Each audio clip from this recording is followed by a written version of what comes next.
you're the president, you have to continue calling the Epstein issue a hoax. This is just another day. Despite Trump's best and, let's face it, worst efforts, his nemesis continues to rear his ugly head. I speak, of course, of Donald's dead pedophile bestie, Jeffrey Epstein. We want to take you live now to Capitol Hill, where survivors of Jeffrey Epstein are speaking alongside members of Congress. This comes as House Democrats and at least a few House Republicans are pushing for the Justice Department to release all files related to the Epstein case beyond what was released by the House Oversight Committee last night. President Trump, you have so much influence and power in this situation. Please use that influence and power to help us, because we need it now and this country needs it now. Wow, a stunning and emotional plea from one of the many survivors of Jeffrey Epstein's horrific crimes.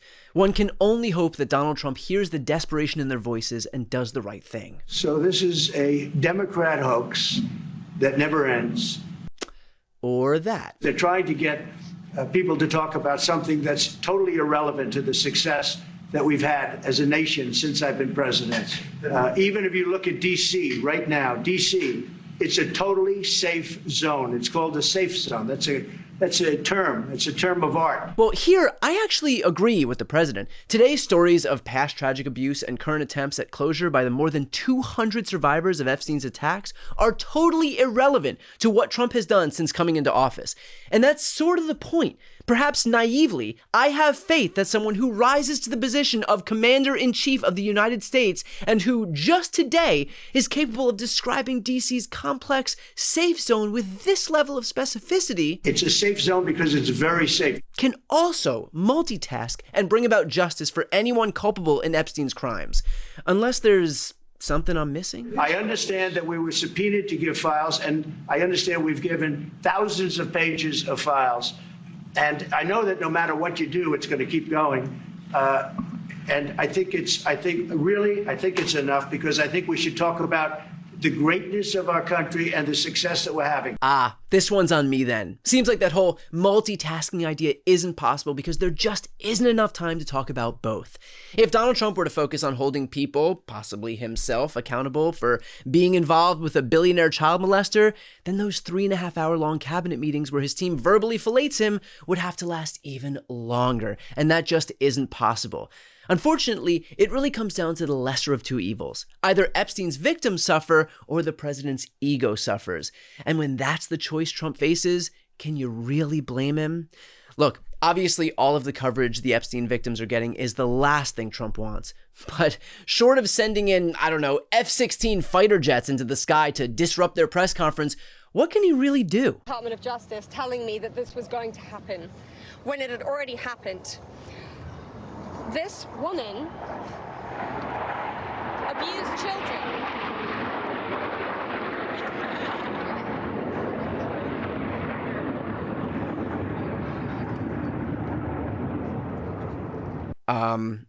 Okay. Now, Trump claims that the flyover was to honor the life of a Polish pilot who recently passed, but I wouldn't put it past him that the next time Epstein's victims decide to speak out, the president finds that to be the perfect opportunity to launch his new patriotic kitchen appliance, the Trump blender. We are the Americans that you promised to protect. And we need your help. I'm sorry, it's a little hard to hear your trauma over the sound of this reasonably priced, top-of-the-line, 1,500-watt motor that comes in a variety of freedom-loving speeds and can pulverize any food item into a smoothie, soup, or sauce, the same way Donald Trump pulverizes anyone's attempt to release the Epstein files. Now, the reason the Epstein files have popped up again, besides the fact that Trump, J.D. Vance, Pam Bondi, Kash Patel, Dan Bongino, and everyone else who promised to release the files has not done it, is because Congress is back in session and Republican Representative Thomas Massie is refusing to toe the party line.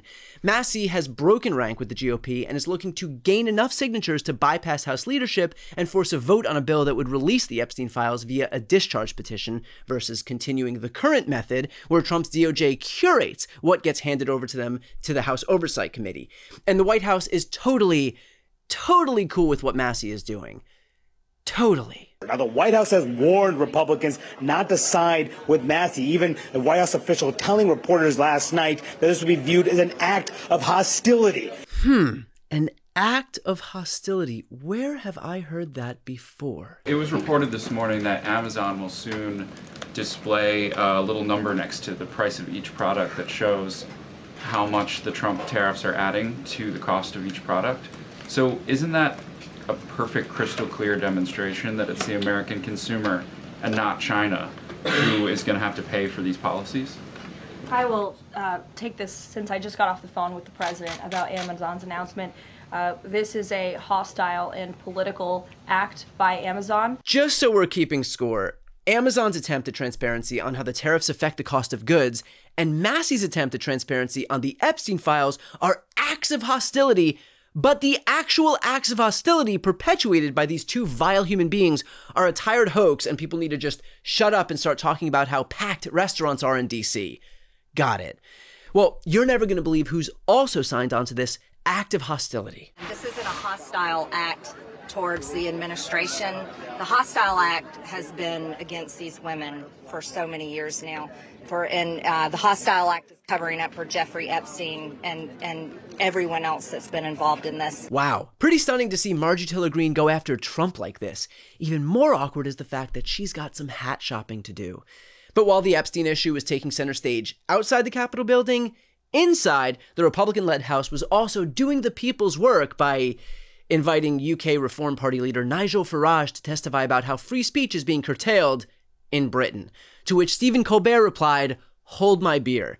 Now, while the GOP wanted Farage to focus on one topic, it turns out there's a whole other political party that gets to ask questions too. Have you heard about the Epstein thing that's going on here? I have. You have? What do you think about it? I'm not going to give comment on anything happening in America. I'm here as a witness. Perfect. You think the list should come out? You think we should know the people who dealt with Mr. Epstein, Mr. Farage?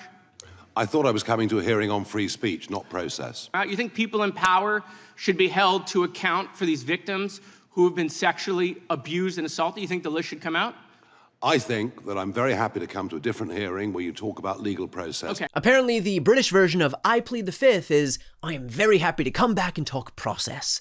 I love it. It's so regal and prestigious, really makes you forget you're being stonewalled. The reality is, Republicans can twist themselves into as many knots as they want, and Donald Trump can conduct as many totally legitimate F-16 flyovers as his heart desires, but until the world gets all the information they are owed, this Epstein issue ain't going away. Trump can try and obfuscate day in and day out, but he's really just prolonging the pain. If the president gave the American people the truth, the way he and his minions promised they would during the campaign, then this issue would be behind us. But instead, it is being dragged out for months without any clear explanation as to why, which leads everyone to the same question over and over again. Who is actually being protected here? It's not the victims who are begging Trump to take them seriously and help provide them with closure. It's not the MAGA voters who were fed lie after lie that once Donald Trump got into office, the truth would come out. No, the ones being protected are the people like Ghislaine Maxwell, who knows if she says what the president wants to hear, she can look forward to even more favorable treatment like getting transferred to a country club prison. Trump is protecting people like his attorney general, who swore these files were on her desk, but now can't seem to find those darn things anywhere. But most of all, Trump is protecting himself. Thanks to the ketamine king, we know Trump is in the files. So for a guy who claims that this is all a hoax and there's nothing to see here, he's putting forth a Herculean effort to make sure we don't get to see any of that nothing. Donald Trump can do as much denying, name-calling, and distracting as he wants, but until the full Epstein files are released, the world will not be silent. People deserve transparency that they were promised in... Oh, come on! Before you go, if you enjoyed this content and you want to see more and support independent media, please subscribe to this channel. The subscribe button will be right here on the screen. But second, the reality is that we are now in a political environment where this administration can lean on any of the social media platforms to suppress certain voices if they don't like critical coverage. That means my longevity here is in the hands of a few tech billionaires who are already making it clear that they are willing to cater to this administration.